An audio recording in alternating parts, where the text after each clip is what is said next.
ॐ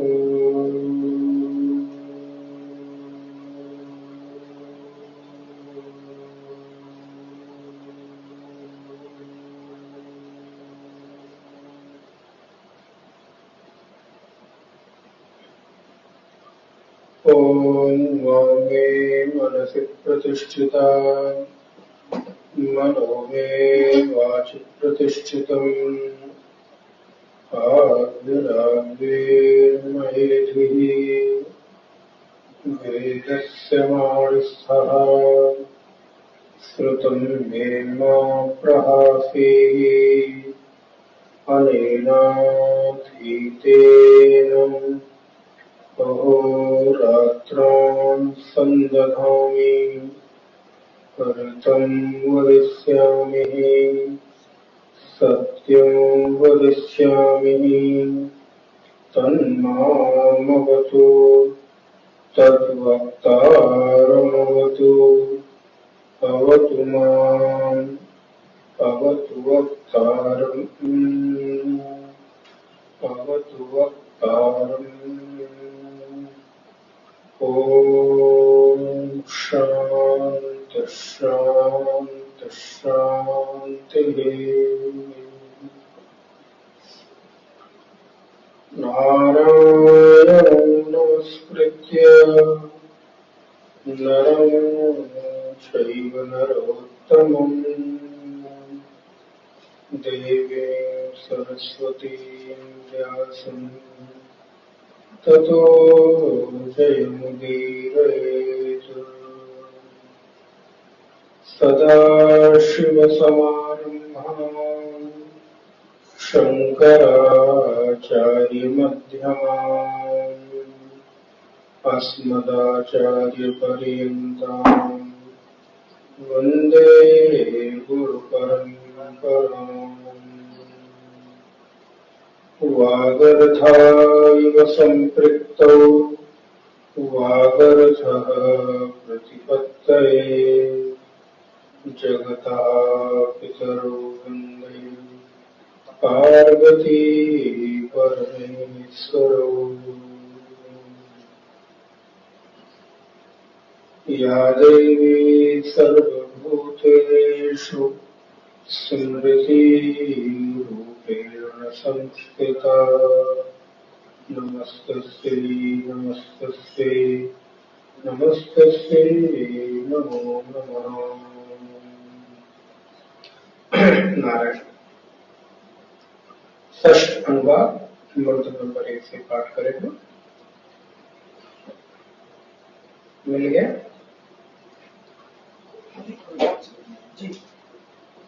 स यः एषो अन्तर्हृदय आकाशः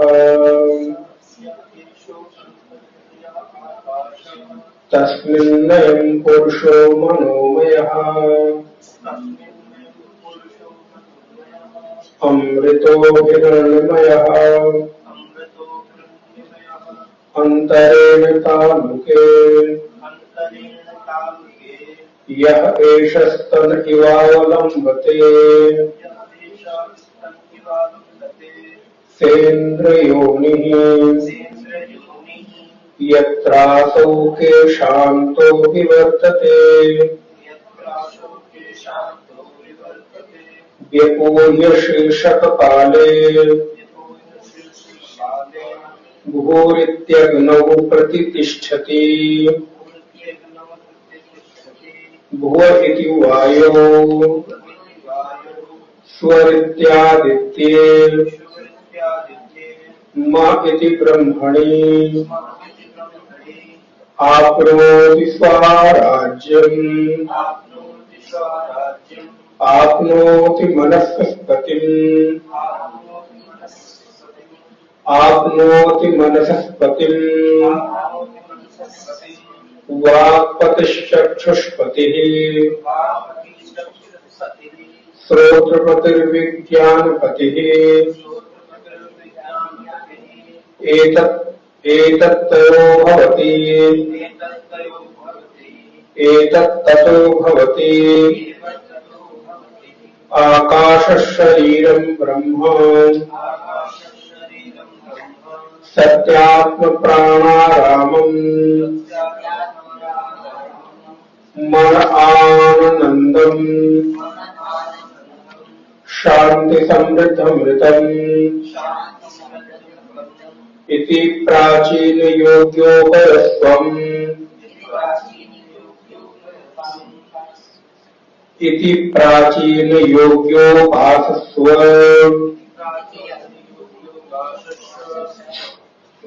नारायण। पूर्व की कक्षा में हम लोगों ने देखा जहाँ भगवती स्तुति पंच प्राण पंच महाभूतों को लेकर एक विराट की कल्पना करके और हम सभी लोगों को वह ब्रह्म व प्रणव ही सब में व्याप्त है इस प्रकार उपदेश दिया, जहां पर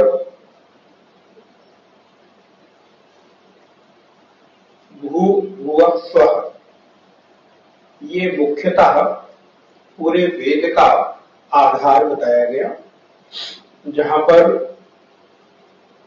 भू को ऋग्वेद, भुवः को सामवेद और स्वः को यजुर्वेद, इस प्रकार भगवती श्रुति यहाँ पर बताती है। पंच प्राण और चारों वेदों को लेने के बाद अब भगवती श्रुति यहाँ पर बाहर की जो यात्रा है उसको भीतर की ओर लेकर आ रहे हैं, अर्थात हमारे जीवन की रोज की जो अनुभूति है उस अनुभूति के साथ यहाँ पर उस ब्रह्म के साक्षात्कार का या ब्रह्म से परिचय का हम लोगों को एक आधार भगवती श्रुति बता रही है। सर्वप्रथम स यह एषो अंतर्हृदय आकाशः, ये जो हमारा हृदय है और हृदय के भीतर जो आकाश है, आकाश का तात्पर्य होता है स्पेस, जहां पर भी कुछ चीज रखने की जगह हो उसको आकाश कहते हैं, उसको आपकी भाषा में स्पेस कहते हैं और समझने के लिए आप उसको आकाश को स्पेस के रूप में आप मान सकते हैं। जैसे कोई घट है तो घट जितना बड़ा होगा उतने बड़े स्थान में उतनी बड़ी वस्तु आप रख सकते हैं, छोटे से घट में बड़ी चीज नहीं रख सकते और उस बड़े घट में उससे बड़ी चीज नहीं रख सकते। तात्पर्य क्या हुआ, वो घट जितना बड़ा है उतना बड़ा ही उसके भीतर आकाश है, अर्थात उतना ही बड़ा उसके अंदर स्पेस है, अर्थात उतना ही बड़ा उसके अंदर स्थान है जिसमें चीजें रखी जा सकती है, इसीलिए उसे कहते हैं घट आकाश। अब ये यहाँ पर हम जो बैठे ये भी एक आकाश में बैठे हैं, तो ये मठाकाश हो गया। एक बड़े से हॉल में जितना बड़ा स्थान होगा उतना बड़ा आकाश, वैसे ही हमारा जो हृदय है उस हृदय में भी आकाश है, अर्थात स्थान है, एक स्पेस है। तो जो हमारे हृदय के भीतर आकाश है उसी में मनोमय, अमृतमय, हिरण्यमय जो पुरुष है वो विद्यमान है।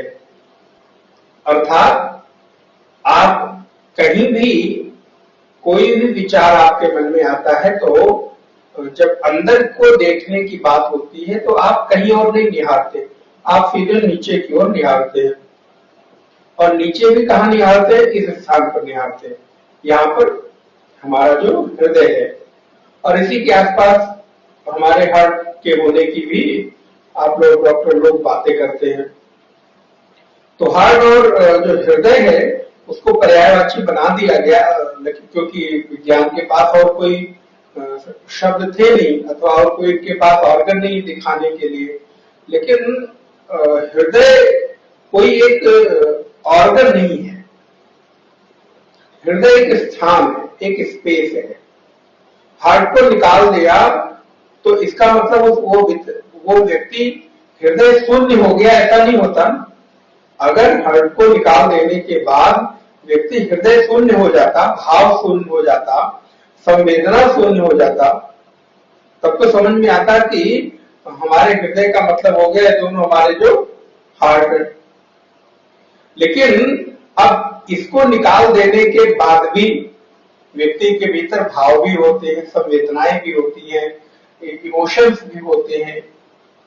अथवा ऐसा हम कहें कि दो में से एक निकाल दिया तो उसकी आधी भावनाएं निकल गई, आधी संवेदनाएं निकल गई, आधी बची है। ऐसा तो देखने में नहीं मिलता। एक में कोई विकार आ गया तो उसकी भावना में कोई विकार आ गया, ऐसा देखने को नहीं मिलता। इसलिए हृदय का तात्पर्य कोई ऑर्गन से विशेष से नहीं लेना, कोई इंद्रिय विशेष नहीं है।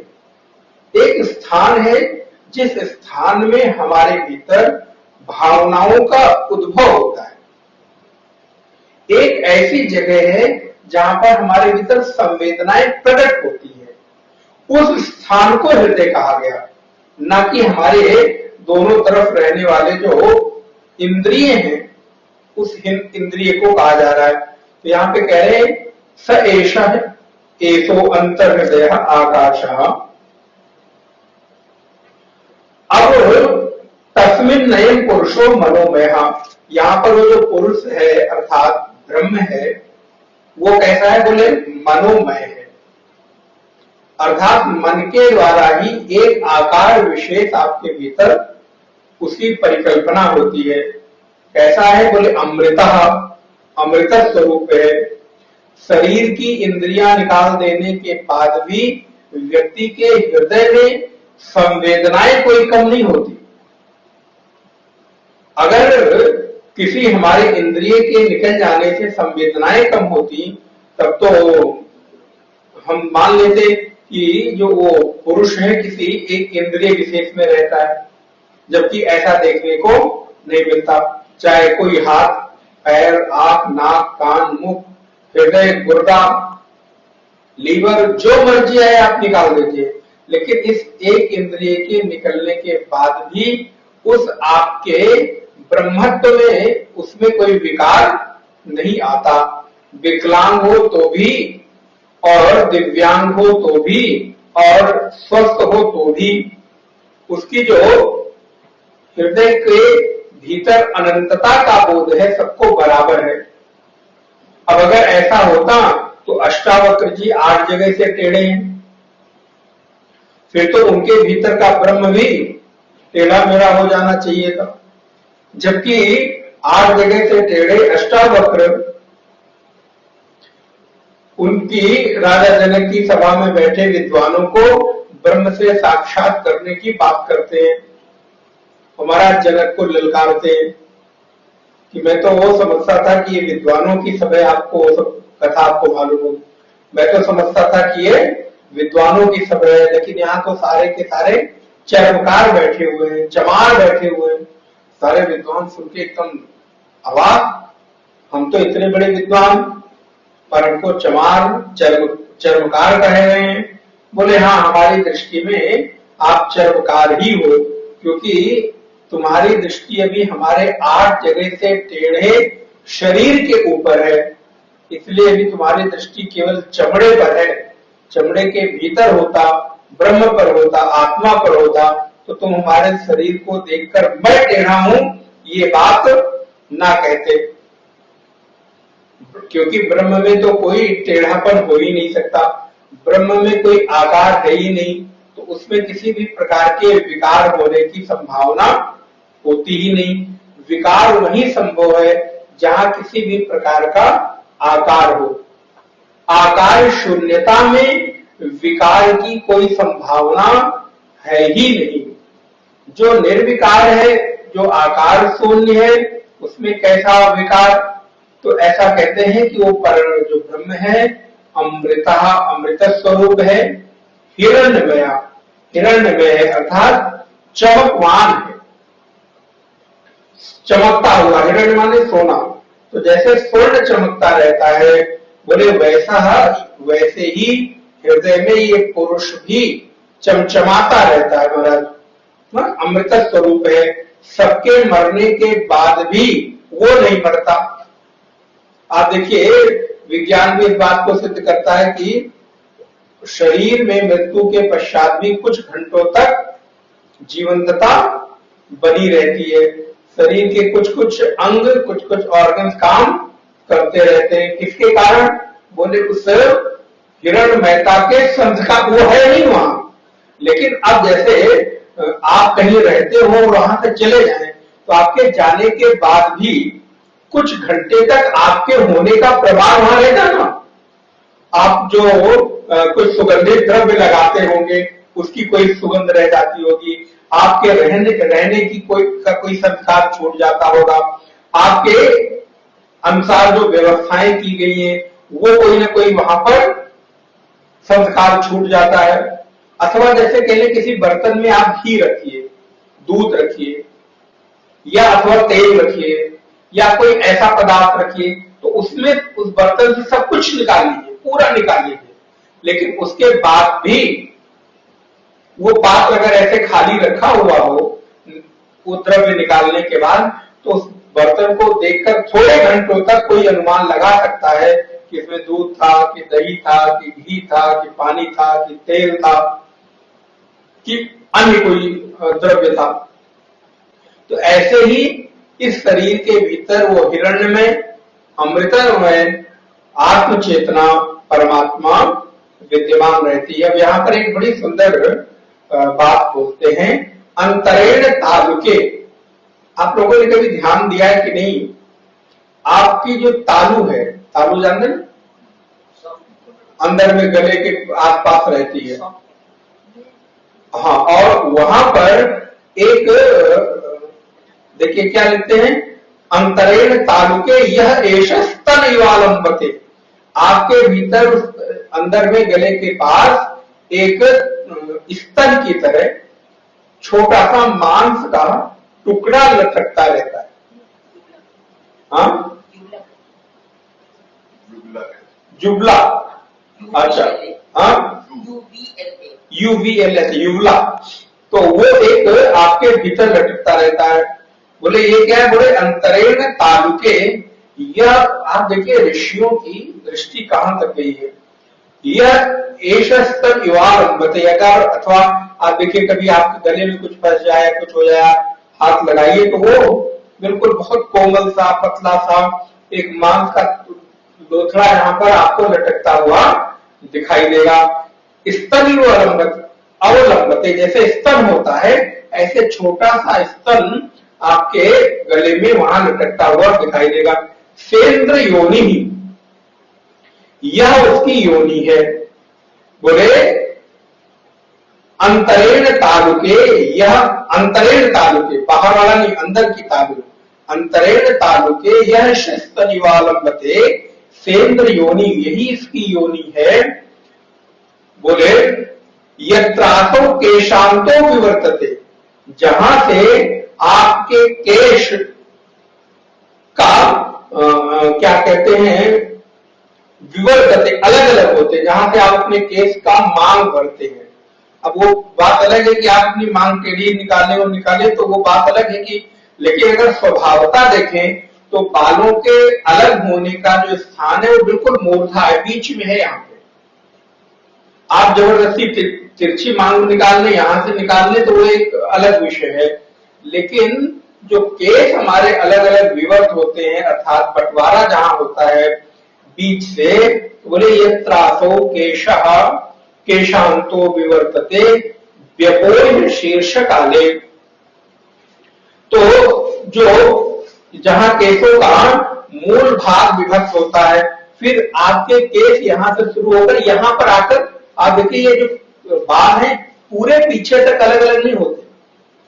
आप अगर इनको अलग करने की कोशिश करें तो ज्यादा से ज्यादा ये मूर्धा तक, यहीं तक आकर अलग होते हैं। आप देखिए आप लोगों के बाल, विशेषकर माताओं के बालों से उसको समझ सकते हैं, क्योंकि उनके बड़े बाल होते हैं तो केश अलग अलग करते हैं। तो अगर आप सोचे यहाँ पीछे तक अपने बालों की मांग को ऐसे दोनों तरफ कर लें तो नहीं हो सकता। ज्यादा से ज्यादा यहां तक आपके बाल आके अलग अलग होते हैं। आप विज्ञान देखिए, और वही जो यहां पर आकर बाल अलग हो गए, इसका जो मूल है वो लगभग लगभग यहाँ के आसपास आकर बैठता है। बोले ये त्रासो के शांतो विवर्तते व्यपोह्य शीर्ष कपाले, जो शीर्ष का जो हमारा कपाल भाग है वो भेद कर क्या हुआ, बोले निकल गया। व्यपोह्य शीर्ष कपाले, वह परमात्मा की प्राप्ति का द्वार है। अब इसको ऐसे समझने का प्रयास करें, जब बालक कोई पैदा होता है, बालक से तात्पर्य बेटा हो बेटी हो कोई भी हो, संतान जब पैदा होती है, तो जब संतान पैदा होती है तो संतान के पैदा होने के बाद शरीर के सारे अंगों में जो सबसे कोमल भाग होता है वो ये शरीर सिर का कपाल भाग होता है। आप देखेंगे वो नवजात शिशु का जो कपाल भाग है इतना कोमल होता है कि एकदम बिल्कुल ऐसे ऐसे करता रहता है वो। और सबसे अधिक अगर किसी को बचाने की आवश्यकता होती है तो कपाल को बचाने की आवश्यकता होती है। शरीर का सबसे कोमल भाग अगर कोई है तो आपका ये शीर्ष भाग है, कपाल भाग है। तो मानो ऐसा श्रुति कहती है कि अभी अभी इस द्वार में कोई प्रवेश कर गया हो, जैसे नया आपने घर बनाया हो और नया नया द्वार तोड़कर उसको किसी को आपको प्रवेश कराएं, तो अगर घर बने बनाए घर में बीच में कोई द्वार तोड़ते हैं तो नारायण वो द्वार अलग से ही दिखाई देगा, उसका निशान कि हाँ बने बनाए घर में ये दीवार यहां से तोड़ी गई है और किसी को प्रवेश कराया गया है। तो बोले ऐसे ही हमारे शरीर रूपी पूरे नवद्वार में ये जो द्वार है ये सबसे नया दिखाई देता है। मानो वो जो ब्रह्म चेतना है, परमात्मा है, अभी अभी ऊपर आपके कपाल से उसने अंदर प्रवेश किया है और प्रवेश करते ही उसको नया नया बंद कर दिया गया। तो नए नए द्वार को बंद करने के बाद उसको मजबूत होने के लिए कुछ दिन चाहिए होता है ना। इसलिए देखिए सबसे अधिक तेल अथवा मालिश अथवा उसको संभालने की आवश्यकता होती है वो कपाल की होती है। माताएं देखती होंगी वहां पे तेल रख के अथवा कुछ और रख के उस सिर को ठीक प्रकार से ऐसे ऐसे दबाती रहती है जिससे वो मजबूत हो जाए। अब आपको विज्ञान नहीं मालूम है या उसका कारण नहीं पता है तो बात अलग की है। सबसे अधिक आप वहां पर उसको संभाल कर रखते हैं। दूसरा, अगर अभी आपके शरीर में किसी भी प्रकार का कोई चोट पहुंचाए तो आप सबसे पहले शरीर के किस भाग को बचाते हैं? अनायास आपका जो हाथ है वो ऐसे चले जाएगा। अनायास आपके शरीर के किसी भी भाग में चोट लगे तो भी आपका जो हाथ है वो यहां जाए। बारिश हो रही हो तो सबसे पहले आप किसको बचाते हैं? अगर आपके पास छतरी नहीं है, कोई छुपने की जगह नहीं है, कोई कपड़ा नहीं है, तो भी आप अपने हाथ से ही, और ध्यान रखिए यहां नहीं रखते, यहां नहीं रखते, यहां रखते। धूप हो रही हो, बहुत तेज धूप हो रही हो, तो धूप से भी बचने के लिए शरीर को यहां से छुपाते हैं, इस शीश को। बर्फ गिर रही हो, पानी गिर रहा हो, आंधी पर चल रही हो, धूप हो रही हो, या कोई चोट पहुंचा रहा हो। अभी आपको शरीर में कोई भी चोट पहुंचाए डंडे से अथवा किसी चीज से, तो आप सबसे पहले किसको बचाते हैं? कोई व्यक्ति मार खा रहा हो, भगवान न करे, तो आप देखिए उसका हाथ कहां होता है? शीश के ऊपर होता है। क्यों? अनायास ही। अच्छा, आपको कौन बताने गया? लेकिन अनायास ही आप अपने स्वामी के प्रवेश द्वार को बचाते हैं कि इसको कोई तोड़ने ना पाए, क्योंकि ये आपके द्वार, आपके पूरे शरीर के द्वार का खजाना है। यहीं से अंदर प्रवेश करने का आपको द्वार मिलता है। तो इसलिए सबसे पहले आप उसको बचाते हैं। बोले यत्राशो के शांतो विवर्तते व्यपोह्य शीर्ष कपाले भू इत्यग्नो प्रतिष्ठति भू इति वायो। अच्छा, पता नहीं आप लोगों ने देखा है कि नहीं देखा है, कोई व्यक्ति जब मृत्यु को प्राप्त हो जाता है, शमशान में जाते हैं, अगर आप लोग गए हो या न गए हो, पुरुष लोग तो जाते ही हैं, तो शमशान भूमि में सबसे अंतिम क्रिया क्या होती है? कपाल क्रिया। व्यपोय शीर्ष कपाले, बोले उसके शरीर के कपाल को व्यपोय अलग कर दिया जाता है, द्वार को खोल दिया जाता है कि अभी तक इसने जीते जी साधना के द्वारा अपने शरीर के इस द्वार को नहीं खोला, तो अब आओ मैं किसी डंडे के प्रहार से तुम्हारे शरीर के इस कपाल को खोल देता हूं, जिससे भीतर अगर कोई रह गया हो तो बाहर निकल आए। यद्यपि तो निकलने वाला निकल गया, लेकिन ये जो कपाल क्रिया होनी थी मृत्यु के बाद करना तो प्रतीक है, इससे कुछ होने जाने वाला नहीं, ये खाली एक रीति रिवाज है, ये क्रिया विशेष है। ये कपाल क्रिया तो व्यक्ति को जीते जी स्वयं ही कर लेनी थी।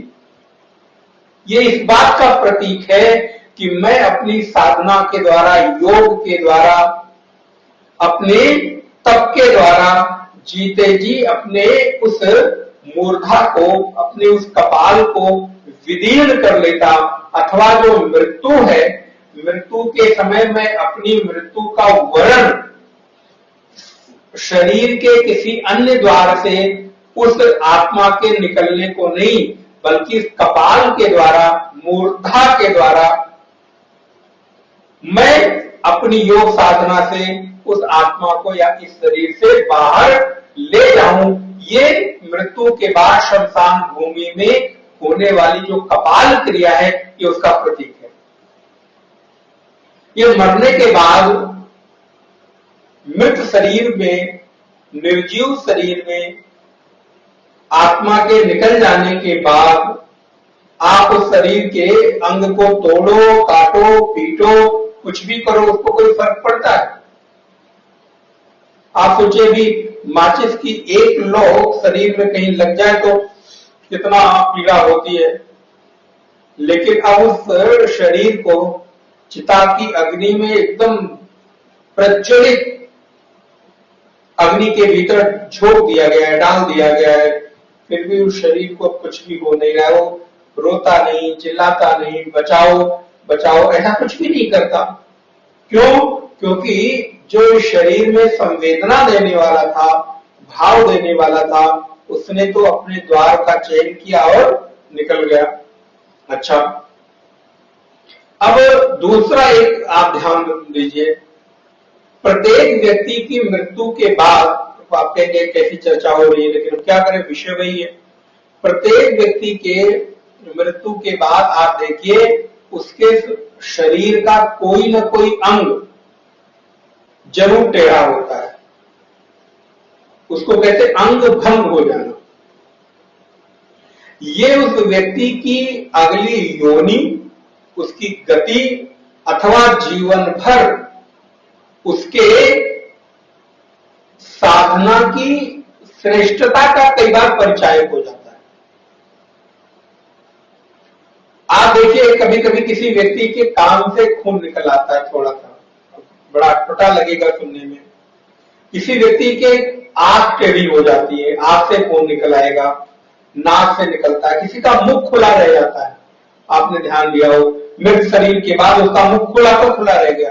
अब कोई लाख कोशिश करे, दुनिया भर के सारे उपाय उपक्रम कर लो, लेकिन उस व्यक्ति के मुख को आप बंद, अगर आंखों के द्वारा वो प्राण यहां से निकला है तो आंखें टेढ़ी हुई तो हो गई, आप सीधी नहीं कर सकते। आंख, नाक, कान, मुख, अथवा कई बार व्यक्ति के शरीर का कोई अन्य द्वार, आपके 9 द्वार हैं उस आत्मा के जाने के, उन 9 द्वारों में कोई ना कोई द्वार से उस आत्मा का इस शरीर से त्याग होता है। तो आप जिस शरीर के अंग विशेष के प्रति आप इर्द गिर्द घूमते रहे हैं, जहां आपकी मृत्यु के समय अंतिम वृत्ति रही होगी, दृश्य के प्रति, श्रवण के प्रति, स्वाद के प्रति, निंदा स्तुति के प्रति, अथवा भोग विलास के प्रति, शरीर के जो अन्य जो दो द्वार हैं, काम वासना के प्रति। आप देखिए कहीं न कहीं आप उस व्यक्ति की गति का अनुमान कर सकते हैं, क्योंकि शरीर का वो अंग प्रभावित होगा ही होगा। इस शरीर से जब वो निकलकर आत्मा जाएगी तो आपके शरीर से उसका प्रभाव अवश्य दिखाई देगा। लेकिन योगी कौन है, यति कौन है, श्रेष्ठ साधक कौन है? बोले जो योग साधना के द्वारा अपनी उस आत्मा का, उस प्राण का उत्सर्ग अपनी मूर्धा के द्वारा करे। कपाल क्रिया उसने जीते जी कर ली, अब उसकी कोई कपाल क्रिया करे अथवा न करे। इसीलिए तो कहते हैं सन्यासी का शरीर कभी भी कहीं भी त्याग हो जाए तो वो अपने शरीर के प्रति आसक्त नहीं रहता, क्योंकि उसने अपनी सारी क्रियाएं पहले ही कर डाली। अब उस जड़ शरीर को चाहे चंदन की लकड़ी से जलाओ, गंगा जी में प्रवाहित करो, अथवा भूमि में समाधि दे दो, बोले कुछ भी कर लो, उस शरीर की किसी गति को आप बदल नहीं सकते। जिसको बदलना था वो तो चला गया। तत्वबोध इसीलिए कहते हैं काशी में शरीर जाए, शमशान में शरीर जाए, अथवा किसी चांडाल के द्वार पर शरीर का त्याग हो जाए, अब उस यति को, उस सन्यासी को कोई फर्क नहीं पड़ता। फर्क तब तक पड़ता है जब तक इस शरीर को रखने वाला जो चेतना है उसको आपने साधना के द्वारा किस गति की ओर मोड़ा है। इसलिए भगवती श्रुति कहती है कि केशांतो विवर्तते, केश का जहां अंत हो जाता है और जहां से केश विवर्तते, फैल जाते, अलग अलग हो जाते हैं, वहां पे मूर्धा है और व्यपोह शीर्ष कपाले, वहां से वो कपाल को त्याग करके निकल जाता है। और फिर कहते हैं भू इति अग्नो प्रतिष्ठति, इस भू रूपी व्याहृति स्वरूप अग्नि में स्थित हो जाता है, अर्थात अग्नि स्वरूप होकर इस लोक में को व्याप्त कर लेता है। भुआ इस व्याहृति के चिंतन से वायु में स्थित हो जाता है। अगर उसका चिंतन भू का है तो अग्नि के द्वारा, भुवः का है तो वायु के द्वारा इस सृष्टि की चेतना में व्याप्त हो जाता है। फिर उसका पुनर्जन्म नहीं होता, बल्कि वो अनंतता को प्राप्त कर लेता है। लेकिन यदि उसके जीवन में ऐसा कुछ नहीं है तो फिर उसकी गति उसके कर्मों के अनुसार, उसकी वृत्ति के अनुसार निर्धारित होती है। स्वरति आदित्य, स्व व्याहृति की उपासना से आदित्य में और मह की उपासना से वो ब्रह्म में स्थित हो जाता है। वो भू भुव स्व मह, ये चारों चले चले आ रहे हैं, आप उसको स्मरण रखिएगा। फिर कहते हैं महति ब्रह्मणि आपनोति स्वराज्यम, आपनोति प्राप्नोति। आपनोति का अर्थ हुआ कि वो प्राप्त कर लेता है। क्या? बोले स्वराज्यम, अपने राज्य को प्राप्त कर लेता है, अर्थात आत्मा के स्वरूप को प्राप्त कर लेता है। आत्मा के स्वरूप में वो स्थित हो जाता है। फिर वाक्पति, चक्षुष्पति, श्रोत्रपति, विज्ञानपति एतत् ततो भवति। फिर वह अपने स्वराज को प्राप्त करने के बाद मन के पति ब्रह्म को प्राप्त कर लेता है, वाणी के पति को, चक्षु का जो पति है, श्रोत्र का जो पति है, वो सभी को प्राप्त कर लेता है। इन सबका पति का तात्पर्य है स्वामी, अर्थात जिसके होने से हमारी वाणी, हमारा श्रोत्र, हमारी जिह्वा, हमारी बुद्धि काम करती है, उसको प्राप्त कर लेता है। और किसके होने से शरीर काम कर रहा है? आत्मा के होने से, ब्रह्म के होने से वो उसको प्राप्त कर लेता है। अभी किसी मृत्यु के पश्चात किसी व्यक्ति का जो अंग है, सब है, आंखें भी है, कान भी है, जिह्वा भी है, मुख भी है, लेकिन अब वो खा नहीं सकता, सुन नहीं सकता। क्यों? क्योंकि जो उसका पति था, स्वामी था, वो चला गया। लोक में भी देखिए, कहीं आप जाइए तो अगर आपका कोई स्वामी है और उसके साथ आप हैं, आपका कोई सीनियर है और आप किसी सेमिनार में गए हैं, तब आप अपनी आवभगत देखिए और आप ऐसे सामान्य चले जाइए, तब आप अपनी वही उसी मीटिंग में तब आप अपनी आवभगत देखिए। ये दुनिया भर के जो आगे पीछे घूमते रहते हैं लोगों के, नेताओं के, अफसरों के, तो जहां पहुंचते हैं उन्हीं नेता मंत्री के साथ उनका भी आदर स्वागत सम्मान होता है, बड़ी पूछ होती है, आइए बैठिए। और वहीं उसी जगह पे बिना अपने स्वामी के, बिना अपने बॉस के, बिना अपने मालिक के चले जाएं, तब आप देखिए कौन पूछने वाला है। बोले अब कोई नहीं पूछने वाला, अच्छा आगे, ठीक है बैठ जाओ, ठीक है खा लेना। क्यों? क्योंकि बिना स्वामी के आपकी जो गति है वो बहुत सामान्य सी हो जाती है, ना के बराबर हो जाती है। अभी कहीं इनॉग्रेशन में कहीं सीएम को आना हो और सीएम ना आए, उसकी जगह कोई अन्य छोटे मोटे लोग आ जाएं, तो आप देखिए उनकी आवभगत में और फिर जिसके लिए आपने आवभगत की तैयारी की थी उसमें फर्क आ जाता है कि नहीं? अंतर आ जाता है। तो ऐसे ही बिना आपके मालिक के, बिना आपके स्वामी के जो ये इंद्रियां हैं, महाराज इनका कोई अस्तित्व नहीं रह जाता। अब इस शरीर से प्राण निकल गया।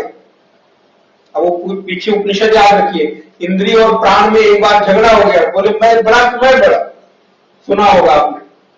आप कहती मेरे बिना शरीर नहीं चल सकता, मन कहता मेरे बिना, वाणी कहती मेरे बिना, जीवा कहती मेरे बिना, प्राण देवता चुप बैठे थे। बोले हाँ बड़ी अच्छी अच्छी बातें करो तुम लोग। बोले अगर मैं न रहूं तो अब तुम लोग इस शरीर को चलाओ, मैं इस शरीर से उत्सर्ग कर जाता हूं। तो सारी इंद्रियां कांपने लगी, नहीं मेरे बिना तो काम चल सकता है लेकिन आपके बिना काम नहीं चल सकता। तो प्राण के बिना इस शरीर से काम नहीं चल सकता। अन्य कोई इंद्रियां आपके शरीर से कम हो जाए, निकल जाए, तो भी आप जीवित रह सकते हैं। तो ऐसे ही शरीर से अगर आत्मा निकल जाए तो ये सारी इंद्रियां हैं ये काम नहीं करती हैं। तो बोले जो ऐसा अपने स्वराज्य को प्राप्त कर लेता है, वाक्पति, वाणी का जो पति है, चक्षुष्पति जो आंख का पति है, श्रोत्रपति जो सुनने वाले का पति है, स्वामी है, विज्ञानपति जो सभी को जानता है, एतत् ततो भवति वो सबको प्राप्त कर लेता है। फिर बोले आकाश शरीरम ब्रह्म सत्यात्मा प्राणारामम मन आनंदम शांति समृद्धम अमृतम इति प्राचीन योग्योपयोग वो सबको जान लेता। अर्थात अब उसको अलग अलग किसी को जानने की आवश्यकता नहीं रह जाती, वो सबसे बड़ा हो जाता है। यह आकार शरीर वाला त्रिकालाबाध्य सत्य स्वरूप प्राणाराम सुखकारी मन वाला शांति से युक्त अमृत स्वरूप ब्रह्म हो जाता है। ये प्राचीन योग्य, हे प्राचीन योग्य, इस प्रकार तो उस ब्रह्म की उपासना कर। यहां जो प्राचीन योग्य लिखा है ये संबोधन है कि तुम कौन हो, हे प्राचीन योग्य, तुम सबसे प्राचीन पुराने को जानने के योग्य अधिकारी हो। देखिए आपका एक नाम क्या है, हे प्राचीन योग्य। तो ये कितना अच्छा नाम किसी का आप रख सकते हैं। बोले महाराज इतना पुराना नाम, पुराना होते हुए भी कितना नवीन है। हे प्राचीन योग्य, तो उस ब्रह्म को जान, अर्थात तू उस ब्रह्म की उपासना कर। कौन से ब्रह्म की? बोले जो त्रिकालावाक्य है, जो शांति स्वरूप है, जो सत्य स्वरूप है, समृद्धि स्वरूप है, सुखकारी है, उसको जानना चाहिए। भगवत पाद शंकराचार्य भाष्य में लिखते हैं, एक आध दो पंक्ति में पढ़ता हूं। कहते हैं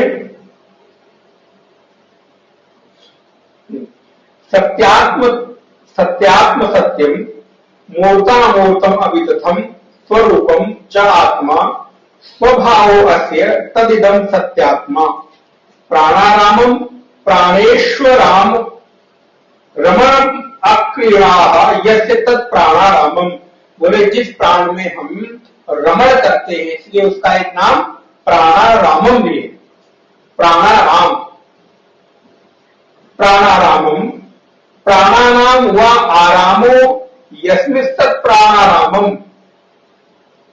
जहां पर हमको जाकर आराम मिलता है, जिसमें रमण करके मुझे सुख मिलता है, ऐसे ब्रह्म को प्राणाराम भी कहते हैं। इसलिए राम की परिभाषा क्या है? रमन्ते योगिनो यस्मिन्।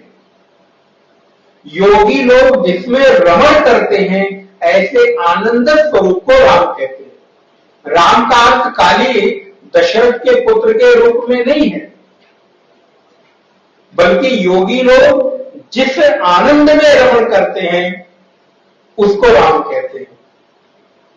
अथवा जो योगियों के हृदय में रमण करता है उसको राम कहते हैं। दोनों अर्थ। योगी लोग जिसको याद कर करके, स्मरण कर करके आनंदित होते रहते हैं उसको राम कहते हैं। अथवा योगियों के हृदय में आकर जो रमण करता है उसको राम कहते हैं। ऐसे ही जो हमारे पूरे शरीर में व्याप्त है, जहां मुझे आराम मिलता है, जहां मुझे विश्राम मिलता है, उसको राम कहते हैं। मन आनंदम आनंद भूतम सुख कृदेव यस्य मनस्तन मन आनंदम शांति समृद्धम शांति उपशमम उपशमः शांतिश्चात समृद्धम च शांति समृद्धम शांत्या वा समृद्धम तद उपलभ्यते इति शांति समृद्धम। जिसके होने से हमें शांति रूपी समृद्धि की उपलब्धि हो जाती है उसको शांति समृद्ध।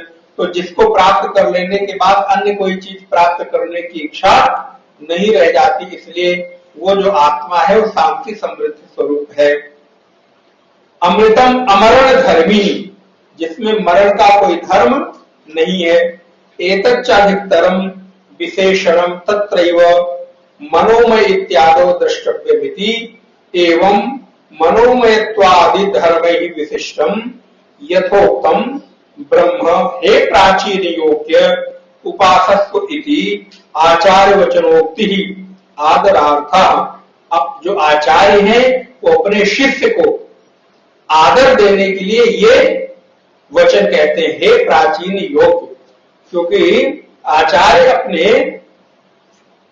शिष्य को जो पढ़ रहा है उसको आदर देते हैं कि तुम आदर के योग्य हो, कि तुमने इतनी महत्वपूर्ण महत्व और कठिन रहस्यमय विद्या को पढ़ने का संकल्प लिया है, इसलिए तुम सामान्य प्राणी नहीं हो, तुम आदर के योग्य हो। ये विद्या सबके भाग्य में नहीं होती, ये विद्या सबको प्राप्त नहीं होती। लोग तो अध्यात्म के नाम पे, धर्म के नाम पे न जाने क्या पढ़ते लिखते रहते हैं और क्या क्या केवल करते रहते हैं, उसी में अपने आप को बड़ा आध्यात्मिक समझ लेते हैं। किंतु ऐसा रहस्य में ऐसी प्राचीन विद्या पढ़ने का तुमने संकल्प लिया है, तुम्हारे भीतर ये भाव जागृत हुआ है, इसलिए तुम बड़े आदर के योग्य हो, इसलिए तुम उपासना करो और उस ब्रह्म को प्राप्त करो। इति कृष्ण यजुर्वेदीय तैत्तरीयोपनिषदि शिक्षाध्याय षष्ठो अनुवाक। इस प्रकार यहाँ पर जो षष्ठ अनुवाक है वो हम लोगों ने सार रूप में देखा। अगली कक्षा में हम लोग सप्तम अनुवाक में प्रवेश करेंगे और धीरे धीरे ये जो वल्ली है वो पूर्णता की ओर जाएगी। फिर आगे जो आएगी वो ब्रह्मानंद वल्ली है, जो अत्यंत महत्वपूर्ण वल्ली है, जहां पर जो प्रारंभ होता है सत्यम ज्ञानम अनंतम ब्रह्म से। फिर उसको हम लोग देखेंगे। अभी तो ये क्लास चलती रहेगी। हमें लगता है अगली दो क्लासेस तो नहीं होंगी, क्योंकि बाहर के कुछ कार्यक्रम है, इस वजह से क्लास अभी स्थगित रहेगी। ओम पूर्णमदः पूर्णमिदं पूर्णात् पूर्णमुदच्यते पूर्णस्य पूर्णमादाय पूर्णमेवावशिष्यते। ओम शांति शांति शांति। हरि ओम श्री गुरुभ्यो नमः। हरि ओम। नारायण।